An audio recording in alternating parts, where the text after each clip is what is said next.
અરજી આપી દેવાની છે. બોલો મોબાઈલ નંબર નહીં આપણે એવું કલેક્ટર નંબર આપે છે, મામલતદાર આપે છે, પીએસ આપે, ગ્રામ સેવક કઈ પાડીનો ઈ નંબર નો કોને રજૂઆત કરવાની એ કયો અમારા ખેડૂતોને જે નુકસાનની અરજી જે કરવી છે એ ખેડૂતોને જે નુકસાન માટેની અરજી કરવાની હોય ખેડૂતોને દરેક ખેડૂતે કોને અરજી કરવી? ખેડૂતને નુકસાનની જો રજૂઆત હોય તો રજૂઆત એને એના સંબંધિત ગ્રામ સેવક અને વિસ્તરણ અધિકારીને કરવી. વિસ્તરણ અધિકારીની કચેરી જે સંબંધિત તાલુકા પંચાયતની કચેરીમાં વિસ્તરણ અધિકારીની કચેરી છે તે વિસ્તરણ અધિકારી બેસતા હોય છે. તે વિસ્તરણ અધિકારીને રજૂઆત કરવી. લેખિત અરજી ત્યાં આપી દેવી. રજૂઆત ખેડૂતે અરજી ત્યાં કરી. વિસ્તરણ અધિકારી ગ્રામ સેવક જો એમને સંપર્ક થતો હોય ગ્રામ સેવકને પણ આપી ગ્રામ શકે. સેવકનો કોન્ટેક્ટ નંબર આપને અને આપી શકો? બીજું ગ્રામ સેવકનો સંપર્ક નંબર આપ આપી શકો કે નહીં આપી શકો? તાલુકા પંચાયતની કચેરીમાં જે વિસ્તરણ અધિકારી બેસે છે એનો નંબર તમને હું આપું. ગ્રામ સેવકનો મોબાઈલ નંબર બધા મારી જોડે હું આપી શકું નહીં કે આરટીઆઈ એક્ટની અંદર બી એની પર્સનલ બાબત મારે એને પર્સનલ નંબર આપવાની મને જોગવાઈ બી નથી. મતલબ જે ખેડૂતો ગ્રામ સેવક પાસે સર્વે કરાવવાનો છે ખેડૂત ગ્રામ સેવકનો સંપર્ક કેવી રીતે ગ્રામ કરશે? અત્યારે જે સર્વે ટીમો બનેલી છે એમાં ગ્રામ સેવક શું કહેવાય જે ગામમાં જવાના છે એને આગોતરા ગ્રામ સેવક જે તે ગામના સરપંચે જાણ કરશે અથવા તો કોઈ ગોબીને જાણ કરશે કે અમે આ ગામે આ તારીખે આ ગામે આવવાના. આજ સુધી કેટલા ગામડામાં સરપંચને જાણ કરી ડિટેલ આપશો છે? ડિટેલ ગ્રામ સેવકને એમને મંગાવેલી છે. હાલ મારી કોઈ ડિટેલ કઈ તારીખે અમને આપશો ડિટેલ? હશે.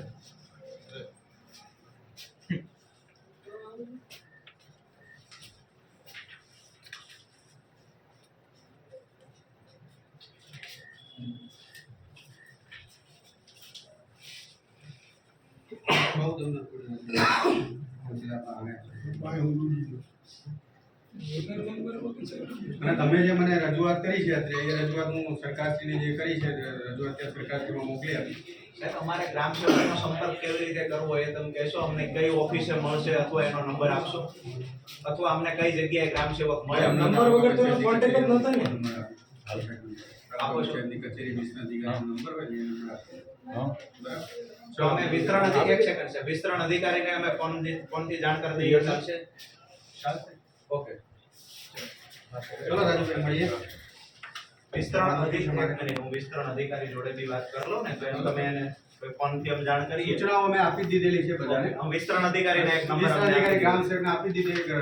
ખેડૂત રજૂઆત કરે સૂચના તેને લેવી. દરેક તાલુકાના વિસ્તરણ અધિકારીનો નંબર આપો. સૂચના તેમ કેવી આપી અમે જોઈએ છે ને ખેડૂતો આરે જે મૂર્ખામી ભર્યો વ્યવહાર જે કરો છે એ એમ જોયો છે અને તમે જે આ ઓફિસમાં બેહીને નાટક આદરા છે એ એમ જોયા છે. બરાબર છે? એટલે એ બધી ફિલોસોફી બંધ કરી અને મૂળ વાત ઉપર આપણે આવીએ સાહેબ. અમે તમારી રિસ્પેક્ટ કરીએ છીએ, તમને માન સન્માન આપીએ છીએ. અમે કહીએ છીએ ખેડૂતે અરજી કોને કરવાની? ગ્રામ સેવકનો નંબર આપો. જે ખેડૂત સાથે સતત સંપર્કમાં ગ્રામ સેવકે રહેવાનું છે એનો નંબર તમે નથી આપતા સાહેબ. આનાથી અમારા માટે દુઃખની વાત બીજી કઈ હોય ખેડૂતો માટે? અને તમે ઓફિસ છોડીને ભાગવાની વાત કરો છો. ભાગવાની વાત નથી કરતો. હવે એક કામ કરો, મેં બધી તમારા બધા પ્રશ્નોના મેં ક્યાં જવાબ આપ્યા છે? કરી દીધું છે. હવે વિસ્તરણ અધિકારીનો એક નંબર આપી તમે સૂચના આપો. વિસ્તરણ અધિકારીનો નંબર આપે ને તો અમે 10 તાલુકાના વિસ્તરણ અધિકારીનો નંબર આપે અમે સાહેબ એને ટેલિફોનિક જાણ કરશું. તમે એમને એવું કહી દો જે ગામની માહિતી મળે ત્યાં સર્વે કરવા મોકલો.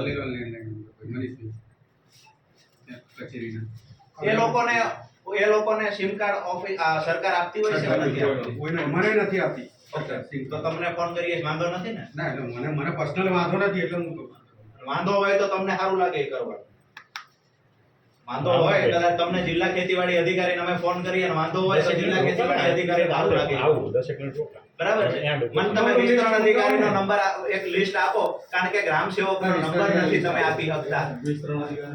તમે ત્રણેય આપણો સમય જતા નથી. સીધી નાગાઈની વાત ઉપર આવે છે. સીધી નાગાઈ તમે એના આશીર્વાદથી કરતા હોય પણ અધિકારીઓ નાગાઈની વાત કરે છે. કોના આશીર્વાદથી કરે છે એ ખબર નથી. બાકી સાહેબ સત્તાય બદલાશે, સરકારોય બદલાશે. બરાબર છે? એટલે આ દબંગા આ નાગાઈ આ તમારો વ્યવહાર ખેડૂતો સાથેનો છે ને આવો મેં હલકટ ને ખરાબ વ્યવહાર આજ દિવસ સુધી આ ખુરશી ઉપર કોઈ અધિકારીનો નથી જોયો કે જે ખેડૂતો સાથે નકરી ગેમ રમવા સિવાય વાત નથી કરતા. આંકડાકીય માહિતીમાં ગેમ રમે છે સાહેબ. દરેક જગ્યાએ તમે ખેડૂતને ઉલ્લુ બનાવવા સિવાયની વાત નથી કરતા. લિસ્ટ આપી દો એટલે અમે જઈએ. અમે પછી અમે વિસ્તરણ અધિકારીના સંપર્ક કરશું અને જાહેર માહિતી આપી દો ને ભાઈ સર્વેના નામે નાટક કરવાનું છે. શું કામ કોઈ ફોર્મ ભરવા આવો છો? જાહેર કરજો. બીજા જિલ્લા વાળા છે બધાનો મોબાઈલ નંબર જાહેર કરતા પશુનગરમાં કઈ પ્રશ્ન? રાજકોટમાં મોબાઈલ નંબર જાહેર થાય, મોરબીમાં મોબાઈલ નંબર જાહેર થાય, સુરેન્દ્રનગરમાં અધિકારીઓ ગ્રામ સેવકનો નંબર જાહેર ન કરી શકો તમે? રાજકોટ માટે અલગ નિયમો, સુરેન્દ્રનગર માટે અલગ નિયમો. શરમ ય નથી આવતી બોલતા પહેલા કે ના અમે નંબર ના જાહેર કરીએ. ખેડૂત બધા અભણ છે એના આગળ ગ્રામ સેવકનો નંબર નીકળ્યો જ નહીં, કોઈ નો નહીં. અરે ગુજરાતમાં વાદી સાહેબ હતા. વાદી સાહેબે નંબર જાહેર કરેલા છે. વાદી સાહેબે આપ્યા હતા જે તે સમયે. આ તો અધિકારીઓ બદલાઈ ગયા હોય એટલે તમને કહીએ છીએ. વાદી સાહેબ હતા એના માટે નિયમો અલગ હતા. ભૂતકાળના જિલ્લા દરેક જિલ્લા ખેતીવાડી અધિકારીએ નંબરો આપ્યા છે. અને જે ખેડૂત સાથે સતત સંપર્કમાં ગ્રામ સેવકને રહેવાનું છે એ જ ખેડૂતને તમે નંબર ન આપો. ગ્રામ સેવકને હું લાજ કાઢવીશ ખેડૂતની? એક દબંગાઈની એક હદ હોય.